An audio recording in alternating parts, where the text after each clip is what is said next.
घरात रूल्स हवेत का कॉमन गाईडलाईन्स? आज एका फॉलोअप कॉलवर एका आईशी बोलत होते. ती म्हणाली, अजूनही सोहमचा गलथानपणा आहेच.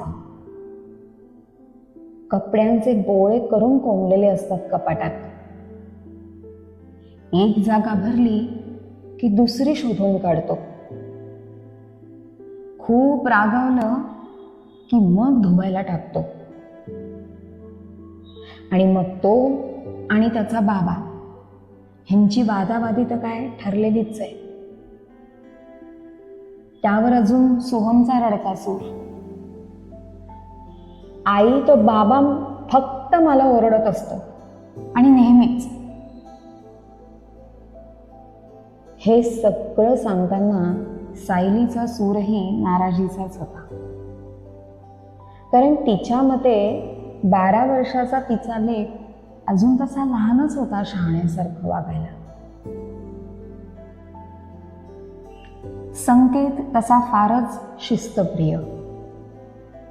सगळ्या गोष्टी वेळच्या वेळी करणं, वस्तू जागच्या जागी ठेवणं, जेणेकरून हव्या त्यावेळी त्या सापडतात.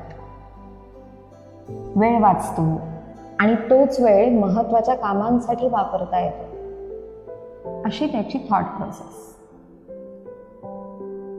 सायली मात्र थोडी वेगळी. बाहेरून आली की पर्स समोरच्या सोफ्यावर ठेवून निवांत बसणार. वेळ मिळेल तशी ती पर्स आत नेऊन ठेवणार. कपड्यांचं कपाट फार काही आवरलेलं असेल असं नाही. कधीतरी कानातले काढून फ्रीजवर ठेवलेले सुद्धा सापडतील. पण महत्वाची कामं ती कायम प्लॅन करून वेळेत पूर्ण करणार बरं का. मुळातच तिच्या मते आयुष्यात कोणत्या कामाला किती महत्व द्यायचं हे तिनं ठरवलेलं आहे. त्यामुळे अतिशिस्त आणि गलथानपणा यांच्यातला मध्यम मार्ग तिने निवडला आहे असं तिला वाटतंय. सायली मला लगेच म्हणाली, संकेतला खूपदा सांगितलंय की सगळे तुझ्यासारखे शिस्तीत वागू शकत नाहीत. त्यामुळे तूच चिडचिड करणं कमी कर. अहो त्याचा त्यालाच किती त्रास होतो आणि सोहम काही ऐकत नाही ते वेगळंच ना. ती भरभरून बोलत होती.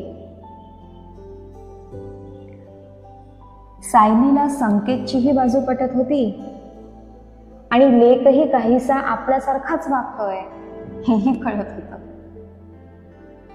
पण घरातल्या वादविवाद आणि चिडचिडीवर मात्र उपाय मिळत नव्हता तिला. मी सायलीला म्हणाले, सायली, घरात काही कॉमन गाईडलाईन्स पाळता आल्या तर असे प्रॉब्लेम्स हळूहळू कमी होऊन एक दिवस पूर्णपणे सुटतील असं वाटतं मला. एखाद्या सुट्टीच्या दिवशी तुम्ही तिघांनी एकत्र बसून घरात ज्या गलथानपणावरून वाद होत आहेत ना, त्यावर काही कॉमन गाईडलाईन शोधून काढा. उदाहरणार्थ, संध्याकाळी 4 वाजायच्या आत हॉलमधला पसारा आवरला गेला पाहिजे. प्रत्येकानं आपली वस्तू उचलून जागच्या जागी नेऊन ठेवायची. ती लक्ष देऊन ऐकत होती. मी पुढे म्हणाले, सायली, अशा कॉमन गाईडलाईन्सचा फायदा असा की संकेतला जी शिस्त अपेक्षित आहे ती सुद्धा लागेल आणि तुला जे फ्रीडम हवं आहे तेही मिळेल. तुम्हा दोघांना बघून सोहमलाही ते फॉलो करावंसं वाटेल ना, किंवा करावं लागेल. शिस्तीचं जे टोक संकेत गाठत होता तेही कमी होईल आणि तुलाही पूर्णपणे मनमर्जी न करता थोडंसं फ्रीडम घेऊन शिस्त पाळायची पण सवय लागेल. मला वाटतं सोहमलाही मग सोपं जाईल अशी शिस्त पाळणं.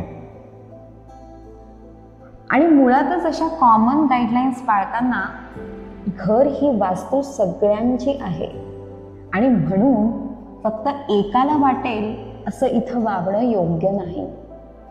त्यापेक्षा प्रत्येकानं या घरासाठी थोडंसं आपलं वागणं बदललं तर सगळ्यांनाच घरात छान आनंदात जगता येईल.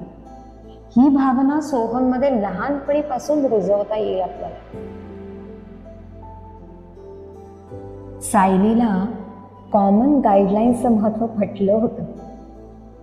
ती लगेच म्हणाली, घरात रूल्स नकोत, कॉमन गाईडलाईन्स हव्यात.